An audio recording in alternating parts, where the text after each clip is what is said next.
Today, we're diving into one of the most intense prophecies you'll find anywhere in the Bible. It's from Jeremiah chapter 7. And, it's a story of judgment so complete, it ends with the place literally being renamed the Valley of Slaughter. So let's get into it and see how things could have possibly gotten that bad. It all kicks off with this really shocking accusation from the prophet Jeremiah. He's saying that the temple in Jerusalem, the very house that was supposed to be God's dwelling place, has been deliberately polluted. And notice the language there. This wasn't some accident. They set their abominations there. This is a direct, intentional act, and it sets the stage for a major showdown. And that really brings us to the big question, doesn't it? What in the world could be so awful? What kind of actions would provoke a prophecy of total annihilation for the people and the city that God had chosen as his own? Well, that's exactly what we're going to unpack. Now, here's what's so interesting. Before Jeremiah even gets to the why, the prophecy opens with a command. But it's not a call to repent or change their ways. It's a command to mourn. It's as if the judgment is already a foregone conclusion. And the command is just so blunt. Cut off thine hair. This is a public, deeply symbolic act. And the reason? Just as blunt. The Lord hath rejected and forsaken the generation of his wrath. There's no ambiguity there. The relationship is completely broken. For us today, cutting our hair might not seem like a big deal. But back then, in the ancient Near East, this was huge. A person's hair was a symbol of their pride, their strength, their honor. So to shave it all off and throw it away was a public spectacle of utter grief and humiliation. It was basically a nation admitting its own total defeat. So why all this mourning? What was the cause? Well, Jeremiah lays out two major reasons, and the first one took place in the most sacred space you can imagine, the temple itself. And Jeremiah doesn't pull any punches. These abominations he mentioned, he's talking about idols of foreign gods being set up, unauthorized altars, burning strange incense, even divination practices, all happening inside the walls of God's own house. This was a complete and total spiritual betrayal, a direct violation of the covenant that was the very foundation of their nation. But as awful as that was, what was happening just outside the city walls was, believe it or not, even worse. The spiritual rot wasn't just contained in the temple, it had spilled out into the valley right next to the city. This is where the prophecy gets truly horrifying. At a place called Tophet, they were sacrificing their own children, burning their sons and their daughters in the fire as offerings to other gods.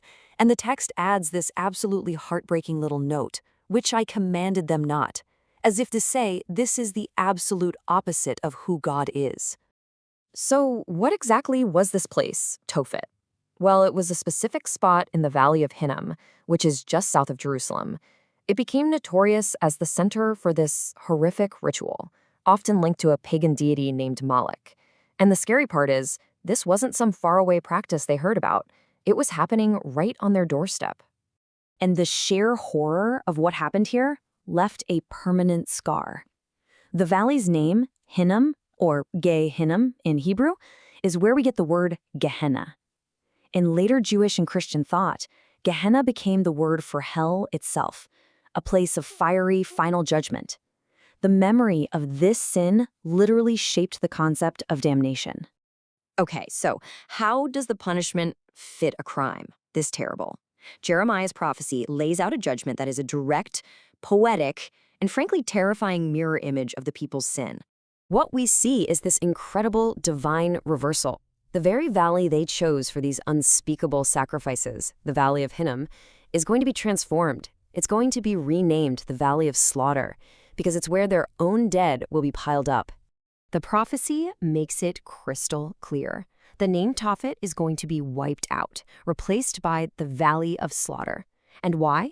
Because the body count from the coming destruction will be so high that they'll have to use that very site as a mass grave, sealing it until there is literally no more room. And somehow, it gets even worse. The prophecy goes on to say that once the valley is full, the rest of the corpses will just be left out in the open for birds and wild animals. You have to understand, in the ancient world, a proper burial was everything. To have your body left unburied, desecrated by scavengers, was the ultimate curse. It was a sign of total defeat and complete abandonment by everyone, including God. This judgment isn't just about the people's lives either.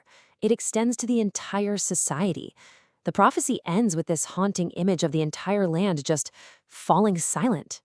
Jeremiah paints this picture of a slow fade to black. First, the sound of everyday laughter and joy, the voice of mirth, gone. Then, the sound of parties and celebrations, the voice of gladness, also gone. The sounds that signal new beginnings, the future of the community, the voice of the bridegroom, gone. And the voice of the bride? Silence too. Every single sign of life, of hope, of a future is just erased. And the final word on the matter is just one of chilling finality. The reason for all the silence is simple. For the land shall be desolate. And, this wasn't just some empty threat. Jeremiah delivered this prophecy around 600 BC, and it wasn't long after, in 586 BC, that Nebuchadnezzar and the Babylonian army showed up. They destroyed the temple, they leveled Jerusalem, and the people were either killed or dragged into exile. The desolate land and the haunting silence Jeremiah prophesied became a grim historical reality.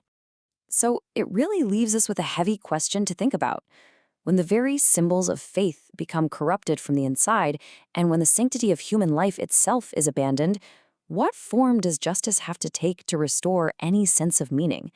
It's a question that feels just as relevant today as it was in ancient Jerusalem.